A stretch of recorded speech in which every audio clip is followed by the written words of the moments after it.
Hi everyone, Christina here. Welcome to another mail call video here at my YouTube channel and blog. I thought I would hop on here and say hello to all of you before I get into the cards for the month of September. So just wanted to say hello. I've got lots of travel coming up, so you might not see me post quite as often. I think I might just do 2 videos per week since that's sort of the pattern I've fallen into since I've been busy. But anyway, so the month of September, the theme was Halloween cards or cards with the color black. So a bunch of you sent me such fun Halloween cards. I don't send a lot of Halloween cards personally, but I think they're one of the most fun cards to make just because anything goes. It's kind of like with Christmas. There's so many characters and critters, things like that. They're just really fun to create. So I'm going to go ahead and show you all of the cards that I received for the month of September. And for the cards that were made by some of our younger crafters, I put a little note on the card or by the card so that you know the child's name and their age, because I think that's just fun to know. So let's go ahead and see all of those Halloween cards.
Okay, so now we're going to focus on mail call for the month of October 2016. And the theme for the month of October, the month we're in now, is thank you cards. I came up with this theme because for those of us in the United States, we have Thanksgiving next month in November. And I know some of you in Canada have already had Thanksgiving, I think. I think it's in September. I could be wrong. Anyway, so you can never go wrong with thank you cards or showing gratitude. So I thought that would be a really fun theme for us for October. So you have until October 31st to send those cards to me. My address is down in the video description below, and you can just have fun with it. I do request that you only send one card per person or per crafter, and if you could please mark somewhere on the envelope, on the front or the back or whatever, the month that you are sending your card for, because I do list 2 months at a time. There are actually 2 themes in that description below. I have the theme for October and November, so if you want to send both at the same time, you can. Just make sure you mark on the outside of the envelope October and November. Anyway, so because I've kind of changed up these mail call videos, I'm now going to show you a thank you card that I made based on the theme for the month of October. So I'm going to go ahead and show you my thank you card right now, and thanks so much for watching. I'm starting out with Concord and Ninth's Give Thanks stamp set, and I'm going to be doing some repeat stamping with that long stem with leaves image. I'm using 6 different ink colors from W+9. I picked these colors because I thought they kind of looked like autumn, and it would lend itself to a Thanksgiving or thank you card. So I'm using some Neenah Desert Storm cardstock. I'm going to place that into my MISTI tool and then place that stamp in the position where I want it to start stamping. I'm going to do a similar technique that I showed you guys in my last video, where I'm doing repeat stamping using the MISTI tool. In this case, I'm not doing a bunch of images like I did with all those apples. I'm just using this one leaf image, and I'll stamp it just 6 times. So I've placed that onto the door of the MISTI, and now I'm using the Wild Mango ink color, and I'm going to have this be my very first stamping. So I'm going to go ahead and ink up that stamp, and then I will swing the MISTI door over and stamp it down onto my cardstock. Because I'm using Desert Storm cardstock, it's not going to be a pure color like you would see on white, but it really mutes everything down. It's really nice. Cleaning off my stamp with a chamois.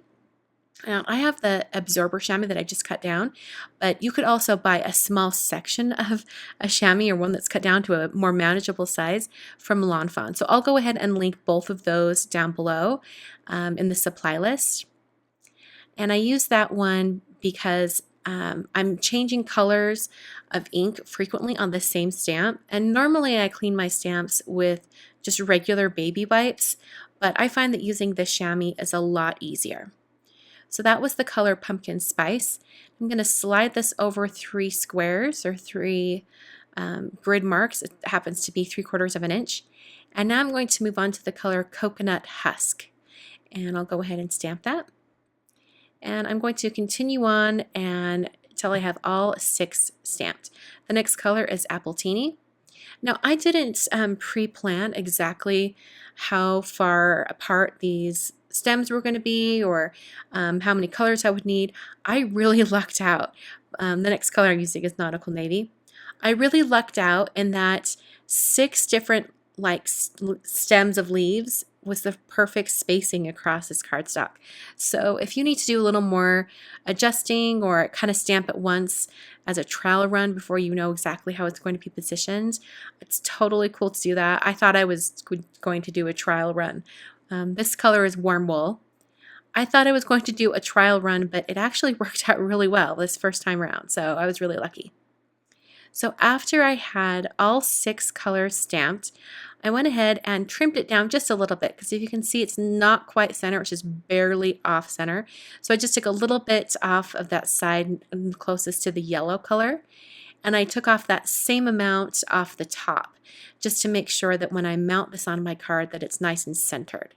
I didn't want to take off too much on one side and not even it out. So speaking of my card base, I have a card base made out of the same cardstock. This is Neenah Desert Storm. This is the 100-pound version. And I'm eventually going to adhere that onto the center of the card, but first I'm going to stamp my greeting.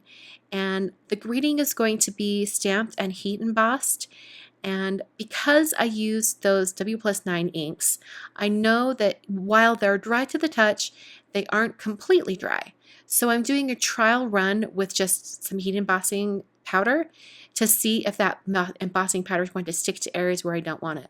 Turns out that it was almost ready to be stamped on and embossed, but there were some areas where that powder was sticking.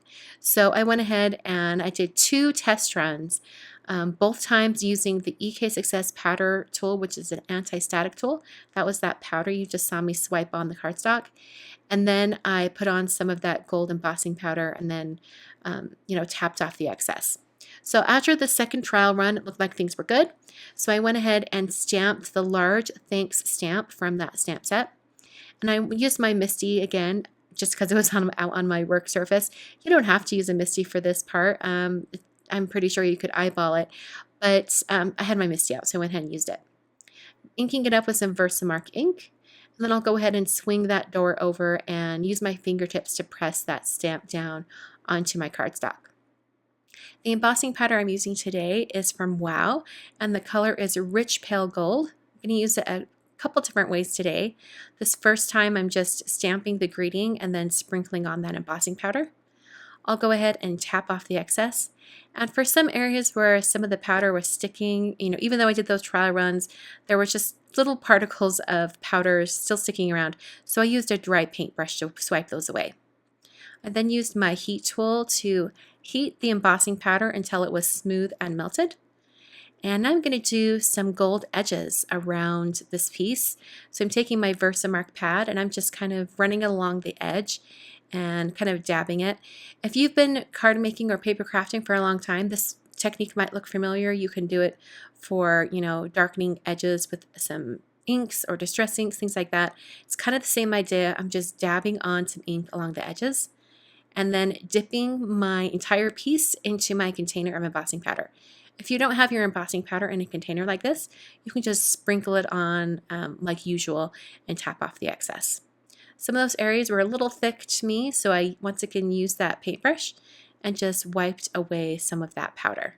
This is going to give me a little bit of a cleaner look, but then also have a little bit of a rustic edge along the outside.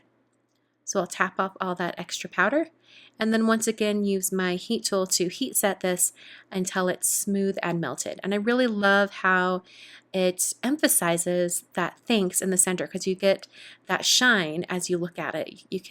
It really makes everything stand out. It's weird that adding a border would make the greeting stand out and more in the center, but I think it really does. So I added a bunch of foam adhesive. I was not shy with that foam adhesive, and then I adhered it down onto my card. So that finishes the card for today. This is my thank you card for the month of October's mail call theme. Hope you guys enjoyed. Like I said before, if you want to participate in mail call, all you have to do is send me a card and you could see it in a video very soon. Thank you so much for watching, and I will catch you guys in the next video.